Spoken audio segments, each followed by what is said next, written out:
What if I told you that the voice in your head telling you you're not good enough isn't actually yours?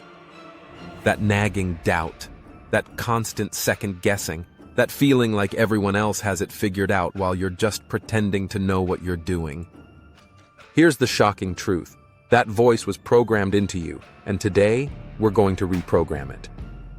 I'm about to share something with you that might sound crazy, but stick with me.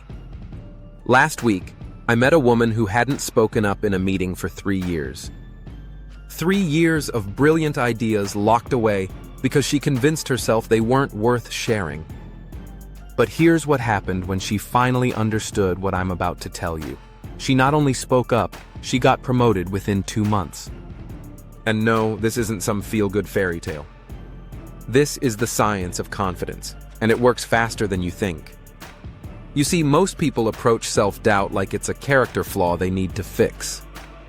They think confidence is something you either have or you don't, like brown eyes or naturally curly hair. But that's completely backwards. Confidence isn't a personality trait.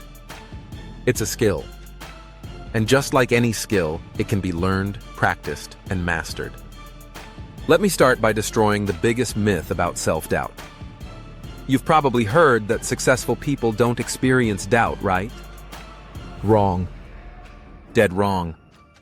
The most accomplished people in the world deal with self-doubt constantly. The difference isn't that they don't have these thoughts. The difference is they've learned to dance with doubt instead of being paralyzed by it. Think about it this way. Every single person you admire, every entrepreneur who built a billion-dollar company, every artist who created something that moved you, every leader who changed the world, they all had moments where they questioned everything. The difference is, they didn't let that doubt make the decision for them. So where does this doubt actually come from? Here's what most people don't realize. Your brain is literally designed to keep you safe, not happy. From an evolutionary perspective, taking risks meant potentially becoming someone's lunch. So your brain developed this incredible early warning system that sounds the alarm bells whenever you're about to step outside your comfort zone. The problem is, in today's world, that same system that kept your ancestors alive is now keeping you small. Your brain can't tell the difference between a saber-toothed tiger and giving a presentation at work. Both trigger the same fight-or-flight response, the same flood of doubt and fear. But here's where it gets interesting. Scientists have discovered something revolutionary about the human brain. It's called neuroplasticity, and it means your brain can literally rewire itself based on your thoughts and actions. The pathways that currently lead to self-doubt can be replaced with pathways that lead to confidence. But you have to know how to do it. The first step is understanding that confidence isn't about eliminating doubt. It's about changing your relationship with it. When doubt shows up, instead of treating it like an enemy, start treating it like information. Doubt is often just your brain's way of telling you that something matters to you. It's highlighting areas where you care about the outcome. Here's a simple but powerful technique that changes everything. The next time you feel that familiar wave of self-doubt, instead of asking yourself, "What if I fail?" start asking, "What if I succeed?" Your brain literally can't process both questions at the same time. When you shift the focus from potential failure to potential success, you're rewiring those neural pathways in real time. But let's get practical. I want to share with you the 3 pillars that every confident person has mastered, usually without even realizing it. These aren't theoretical concepts. These are actionable strategies you can start using today. The first pillar is evidence collection. Here's what I mean. Your brain is constantly collecting evidence to support whatever story you tell yourself.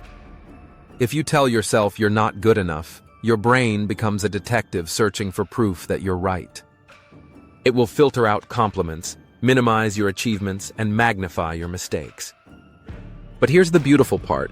You can flip this script. Start actively collecting evidence of your competence. Keep a confidence journal where you write down 3 things you did well each day. They don't have to be huge accomplishments. Maybe you made someone smile, solved a problem at work, or simply got out of bed on a difficult day. Your brain will start noticing and storing these positive patterns instead. The second pillar is what I call confidence building. This might sound obvious, but most people skip this step. They want to feel confident without actually becoming more competent. But real confidence is built on a foundation of skill and preparation.